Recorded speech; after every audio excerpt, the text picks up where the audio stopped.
Oh, wow. Hey, everybody. Here we go.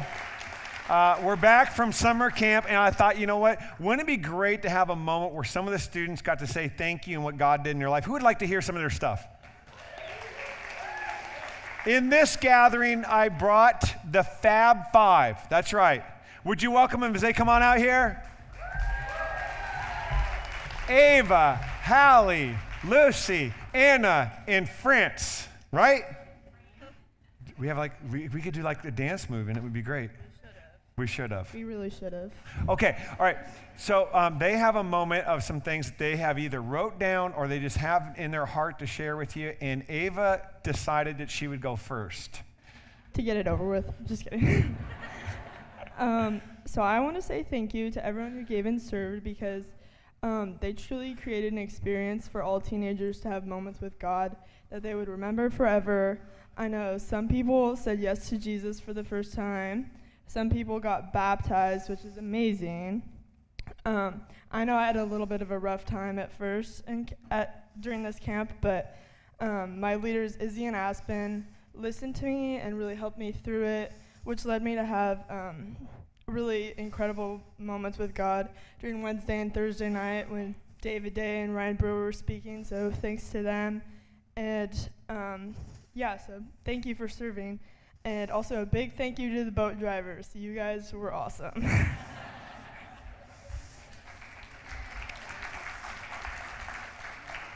Hi, my name is Hallie. I would just like to say thank you again to all the volunteers and to the camp for putting on this, or to the church for putting on this amazing camp. I've been a Christian my entire life, but I've kind of gone to church as it's like a regiment. I go there every Sunday. And I went into camp thinking, oh yeah, people have said, oh yeah, I've heard God speak to me, but what does that mean? I don't know. And David Day was talking on Wednesday night, and I heard him say to me, you are enough, you are worth it. And that's something that I've been struggling with, especially with an injury that's kept me out of sports for many months now. Just you are enough, you are worth it, and it's gonna be okay. And so I'm so thankful. I wouldn't trade that experience for anything, and I'm so glad that I got to go to high school camp, and I'm so excited to go next year. I cannot wait, so thank you.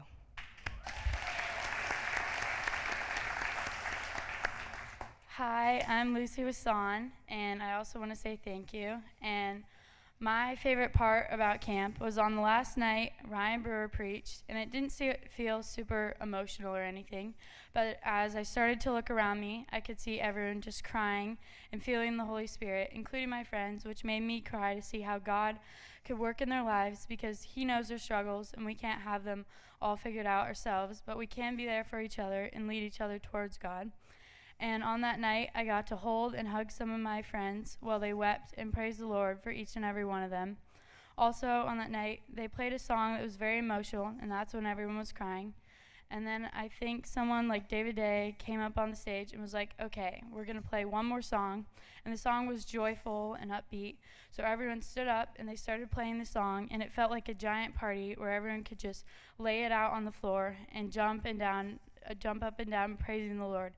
This really meant a lot to me because it showed what God has in store for us in heaven and how I think every day in heaven will be a party. God sees our tears and our struggles, but He reminds us that in heaven we will have great joy and peace and get to celebrate every day with Him. So thank you to all the volunteers and people that helped make that happen.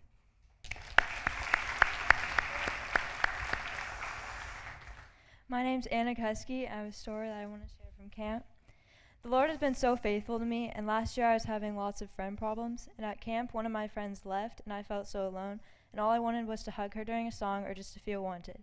I wanted to feel happy and have joy that I could keep through ups and downs. It was hard for me to be there when I felt like I didn't have anyone to hang out with, and so I would just cry and pray to God, asking Him to bring me friends, or even just one. This has been my prayer for a few years now, but the last night of camp, I truly felt at home. I was hugging that same friend that had left the year before during a song, and I was told that I was loved. I was crying with my group and praying with them, but also laughing and shouting with joy. I believe that the Lord's plan is so much better than mine, and I wanted my prayer to be answered right in that moment, but in 1 year, at the same exact place, the Lord was faithful. He answered every single one of my prayers and gave me strength.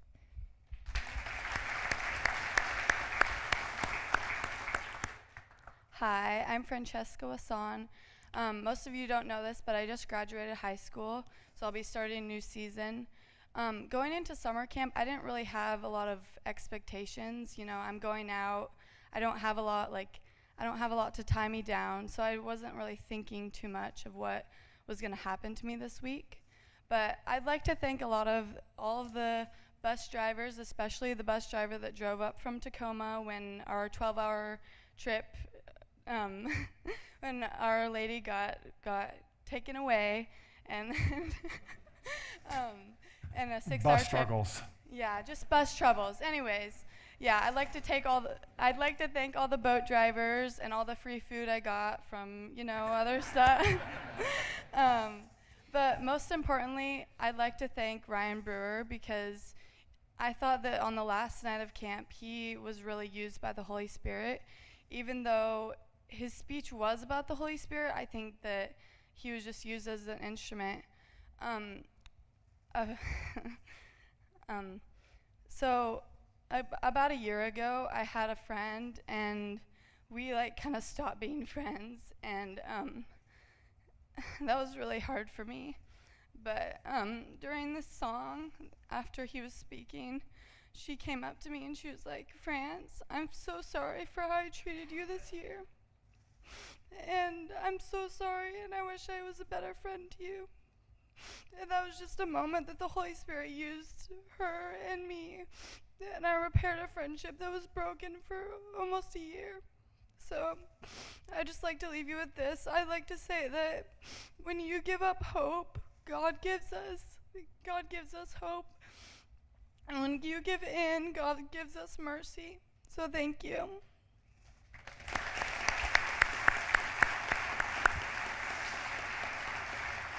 One of the things that we wanted to do is give students often will feel thank you, but they don't always get the opportunity to say thank you. And who would like to hear more of these kind of stories, right? Next week, these were the ones that were willing on a little bit of sleep to be here today. And so we will have next week our leaders and a bunch of the students here, baptisms, a whole big, we're calling it comeback weekend. But I just want to say, one is I've known you guys pretty much your whole life.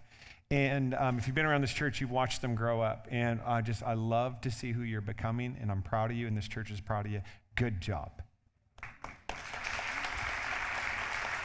Good job. Yeah, it's just like that. We are jumping into a series on Proverbs, and so the series is really designed for a older generation to pass on wisdom to a younger generation. And so and Mr. T is a part of the Here's the thing is, Mr. T is in this graphic for a couple reasons. One, I'm a child of the 80s and 90s. Where are my people? Right? So, I mean, we know. But for the rest of you, Mr. T said he got the saying, "Pity the fool," or "I pity the fool," from the Proverbs. Pitiful. So this is the most biblical that we could be. Okay? So that's why the series is called that. And we're going to be taking a month. So today and then all through August, and we're just going to be asking God for wisdom. And so that's really kind of what this series is about, wisdom. And so this series, by the way, this series is going to go better if you have somebody sitting next to you from another generation. And so one of the things I want to say is, if you are in a younger generation, would you ask somebody older to come to this whole series with you and sit next to you? Okay, this is Solomon, and he is writing back to a younger generation, and so that'd be a good thing to be able to do. If you are in an older generation, you're like, how do I know? Your lower back hurts, okay? That's how you know. That's how you know. If you would, some of you right there, you're just like, yeah, I just got to stretch that out.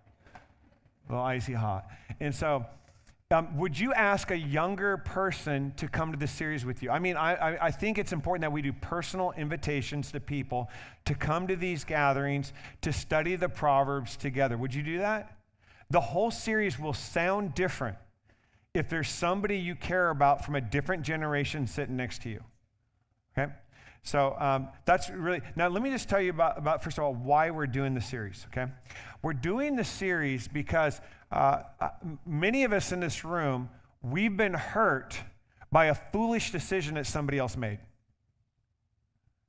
And one of the things that when you come to Christ that you discover is this, that not only does God have grace for our sins, but he gives us grace for those who've sinned against us.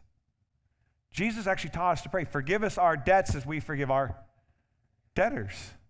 So it's grace in. Go ahead, breathe in, but then it's grace out.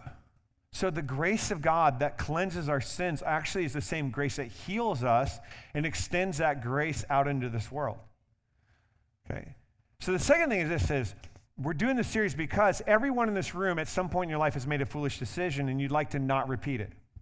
And for me, it was in high school and I'm not going to tell you guys. And so, okay, but you know, we all have those moments, right? And so we'd like to not repeat it. Anybody here want to make dumber decisions in life? Huh? Anybody? Okay, right. Okay, just 3 hands. And so this whole book is about wisdom. Why would you not? There's series that we do, and you're like, I just don't understand this. How do you explain this? Proverbs is like right here, everybody can understand this stuff, okay? The third reason why we're doing this Proverbs, and as we were getting into the summer, I was praying about this, and here's what I felt in my heart. I sensed in my heart that some of you are facing a decision that's in front of you, and this decision's a big one, and it's going to set a direction for your life. This isn't like, should we go get tacos after the gathering? Because the answer to that one is yes. Okay, this is, and one of the lines that I learned growing up is this, is it's direction, not intention, that determines destination. I'll say it again. It's direction, not intention, that determines destination. So I don't know where you think you want to end up, but think about where you're at right now. If you keep making decisions in this direction, will it take you to where you want to go? And if the answer is no, let's make some changes. Okay, now, for some of us, you have a decision right in front of you. It's like a fork in the road. And God, I believe this next month is going to give you wisdom, and even better is this, is by getting that wisdom, your relationship with God's going to get closer. So if you have something you pray about, share it with me. I want to pray with you about that. And I just believe that God's going to be giving, he's having us do this series on purpose because he wants to give us wisdom. Okay, so this is right here. Proverbs chapter 1, verses 1 and 2 is coming up on the screen. And with a loud voice, out loud, would you read this with me? These are the Proverbs of Solomon, David's son, king of Israel. Their purpose is to teach people wisdom and discipline. Okay, so these are Proverbs. So here's a few things to know about it because it'll help you with the rest of the series. These are Proverbs. Proverbs are principles, not promises. Okay, so there's some people who are like, this is no, it's a proverb. It's a wise saying. By the way, when you read the Proverbs, sometimes they say one thing and then say the complete opposite. And it's like, yeah, welcome to life. Okay, so these are Proverbs of Solomon. Solomon was known as the wisest person in the Bible, okay? And so you have David, Goliath. David becomes king, his son Solomon, who asked God for wisdom. So he's right. So this is him later in life. Did Solomon make every decision right? No, he didn't. So he's writing back some of the things he learned that he did well, but also some of the mistakes he made. In fact, one of the things you'll notice in your Bible, over and over, it'll use these two words, my child, or for some of you, depending on your translation, my son, my son, my son. And so if you're a younger person, Proverbs, like honestly, if you are under the age of 30, you should be reading Proverbs. If you're over the age of me, we need to hear the Proverbs through your life. Their purpose is to teach. So one of the ways that they teach, Proverbs is one of those that's known as wisdom literature. It's also poetic. Psalms, Proverbs, Ecclesiastes, Songs, okay. Like these are they're part of a poetical part of the Bible, poetry. And they teach using parallelism. So the Hebrew people, when they go to write their poetry and teach, they do what's called parallelism. We tend to rhyme words, they rhyme meanings. Okay? Like our culture's like, I do not like green eggs and ham. I do not like them. Okay, you just knew that better than John 3:16. Okay, so So they use parallelism, and parallelism has comparisons and then contrasts. A soft answer turns away wrath, but a harsh word stirs up anger. Contrasting. As iron sharpens iron, so one person sharpens another. Comparison. A man of many companions may come to ruin, but there is a friend who sticks closer than a brother. Contrast. My favorite in middle school was as a dog returns to its vomit, so a fool repeats his folly. I just couldn't believe the word was in the Bible. Okay, it's comparison. So that's the way that they teach, using the parallelisms, and they're teaching people two things there: wisdom, and you notice the other word, discipline. You need both. Did Solomon have wisdom? Yes. Did he have discipline? Not really. Do you see how he's older, writing back to a younger generation, saying, now, this is for men and women. This is for men and women, but specifically, I want to speak to all the young men here. You don't become a man without wisdom and discipline. You need both. And part of it comes through responsibility. I mean, for me, my oldest was born C-section. I held her the first 5 minutes of her life. I don't think she remembers, but I felt the weight of responsibility for the first time in my life. I'd never felt what I felt in that room, and it's like it changed me. In fact, there was actually a scripture I was reading at the time. It was in 1 Corinthians 13. It's known as the love chapter. No one really quotes this part. When I was a child, I talked like a child. I reasoned like a child. But when I became a man, I put childish ways behind. And I heard the Spirit say to me, Wes, it's grow up time. We're raising generations of young people that are maturing later and later and later. And they're talented and they're gifted, but we've got to bring wisdom and discipline together. And I don't blame them. I think we need an older generation that says, listen, we're going to learn this too. So the Hebrews would use parallelism to teach. The second thing they would use is something that's called personification. Now, personification is giving human attributes to an inanimate object or an idea. So in this, you have like these different people of the Proverbs. Now it's going to sound, because remember, this is Solomon, older man, writing to a younger generation of men. And so he's going to use women as the personification of the different things. So in the Proverbs, wisdom is a woman, which my wife is like, duh. Okay, but also so is folly, okay? And there's the wife of your youth, there's the adulteress. It's the Bible. Don't give me the awe. There's also the virtuous woman is in Proverbs, okay? Do you get it? These are all personifications, okay? And they all are female because he's writing to men. Now, as you read this, you can read this a couple different ways. If this was an older woman writing to younger women, all of these would be men. Be the husband of my youth. It would be the adulterer. It would be the virtuous man. One of the things that we did for the series is we built what's called a wisdom scale. Okay? And one of the things that we want to do is we want to go up the wisdom scale, don't we? Don't want to go down. Wisdom up here, folly down here. Okay? Each one of the lines here you have here, the mocker, the sluggard, the simple, the prudent, the wise, is all the personification. Okay? Now, wisdom is a woman in Scripture. In Proverbs chapter 1, verse 20, it says this: wisdom does what? That was the quietest shout I've ever heard in my life. Help me, please. Wisdom does what? Shouts in the street. She cries in the public. So this isn't like wisdom is this hidden thing that no one can get. No, wisdom is in the public square and shouting, hey, here, who wants to be wiser? Like maybe you can't go back to school and get a certain degree that you want or go to a training program and get certification you want, but you can get wisdom. Everybody in here can get wiser. Everyone in here can get wisdom. Wisdom is shouting, but she's not the only one. Down here is folly. What is folly doing? It says the woman folly is what? She is loud. So wisdom's shouting, but folly is loud. Just because someone's loud doesn't mean they're right. Folly is loud, and she is what? Seductive. Luring you away. Promising what cannot be delivered. You'll be happy. You know what will make you happy? You know what will bring satisfaction? You know what you really want? No. This is folly. Folly is luring you with a loud voice. And what does she know? Nothing. And where does she sit? She sits at the door of her house. She's taking a seat in the highest place.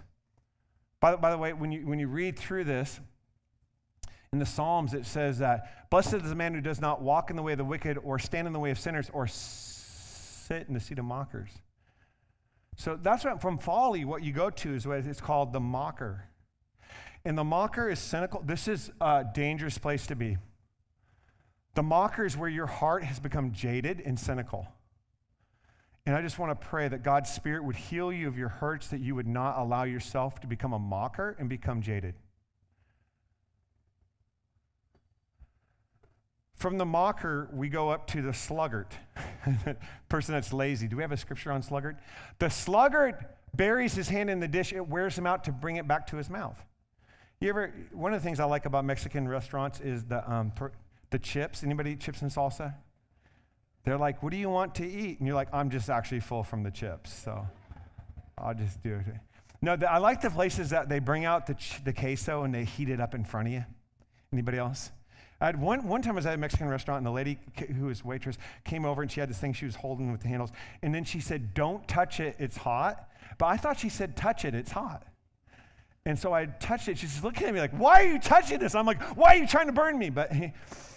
And I'm getting counseling. It has nothing to do with this series, but can you imagine taking a chip, putting it into the queso, and then be like, I just can't, it's too much work. No, we who take the chip into the queso bring it back to the mouth. That is wisdom personified.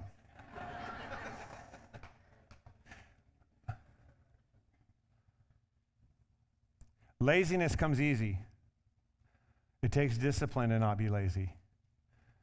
The Bible says in Proverbs 1:7, the fear of the Lord is the beginning of wisdom, but fools despise wisdom and discipline. Discipline is doing what you don't want to do.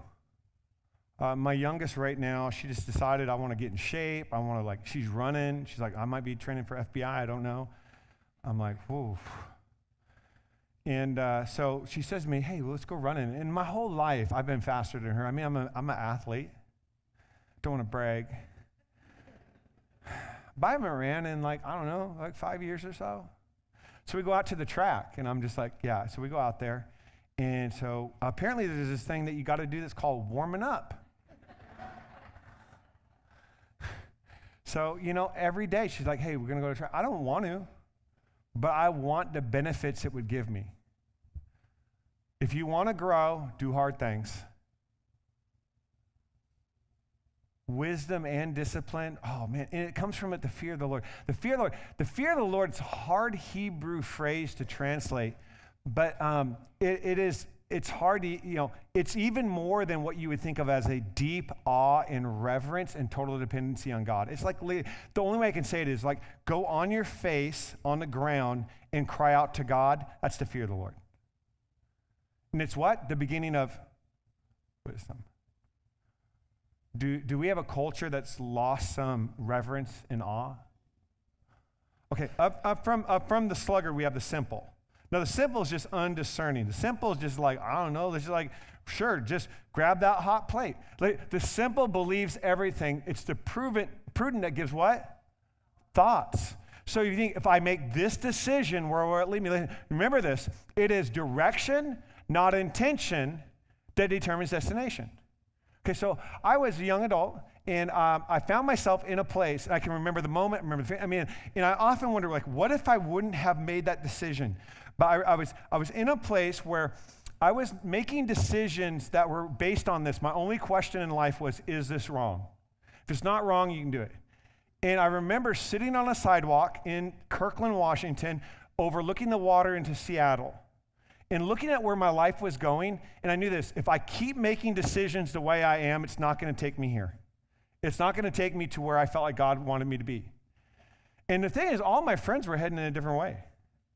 And I remember sitting there and going, I need a different question. And my different question was this. Instead of asking, is this wrong, I started to ask the question, is this wise?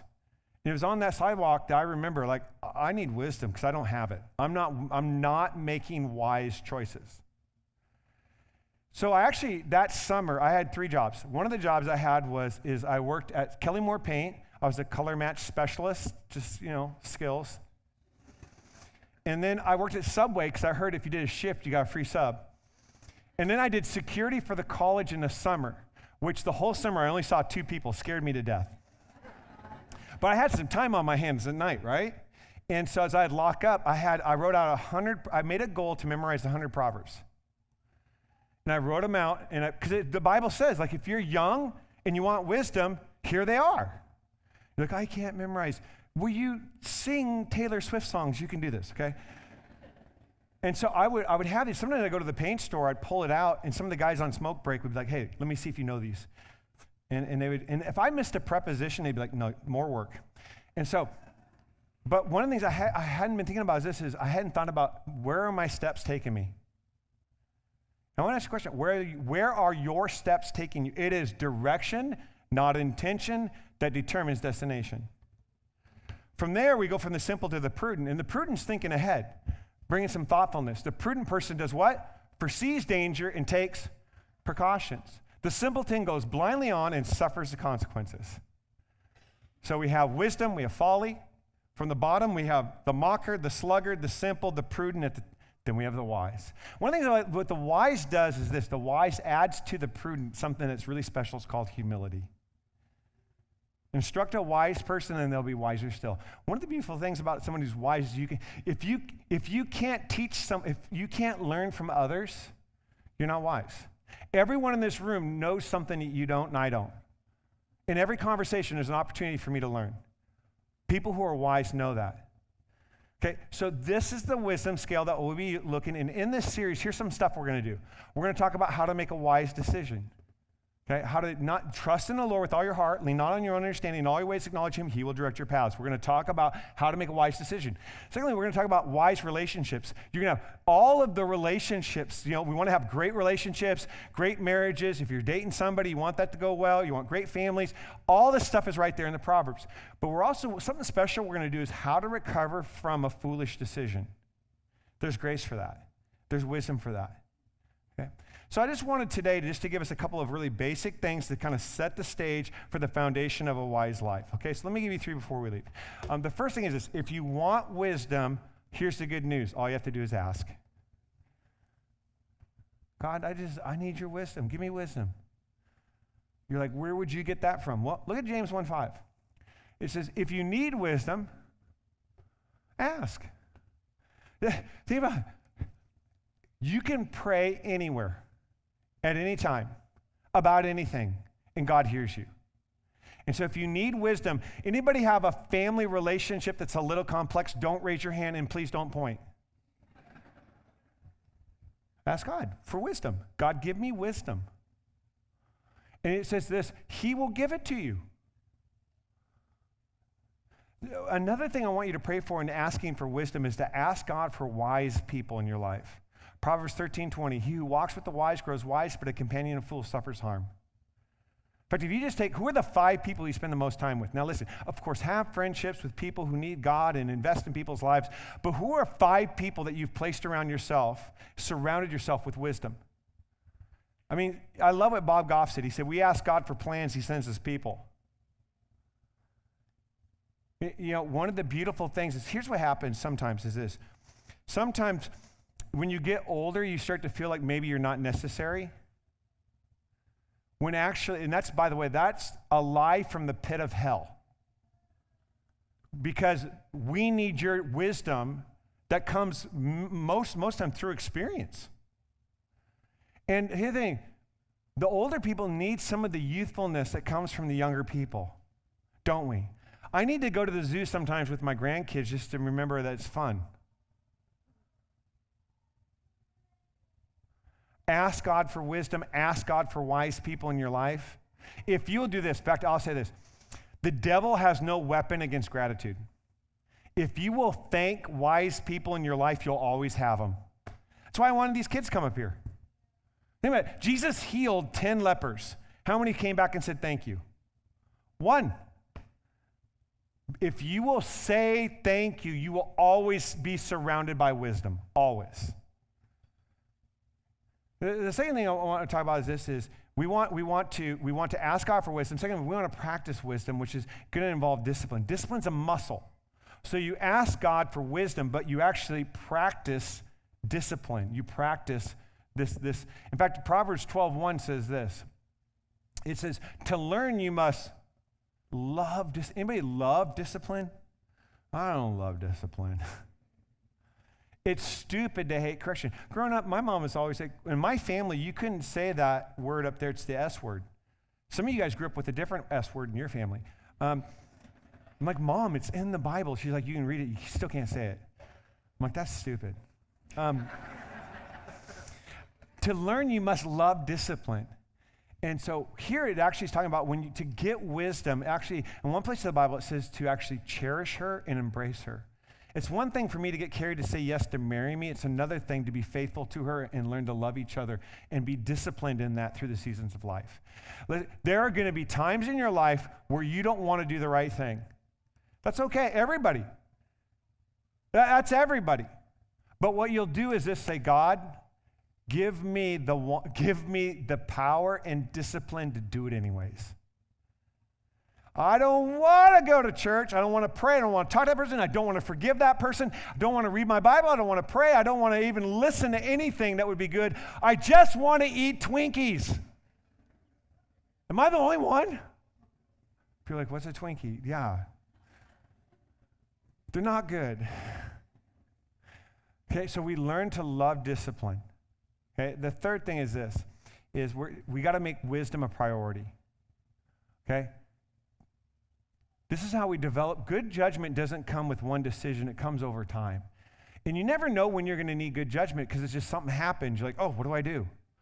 Well, if you ask God for wisdom, practice wisdom, and make wisdom a priority, God's going to give you what to do in that moment. In our culture, is wisdom a priority or is it entertainment? Now, I get why. Like, okay, now listen to me. Wes enjoys entertainment. You guys, like, I figured that out. You didn't have to tell me.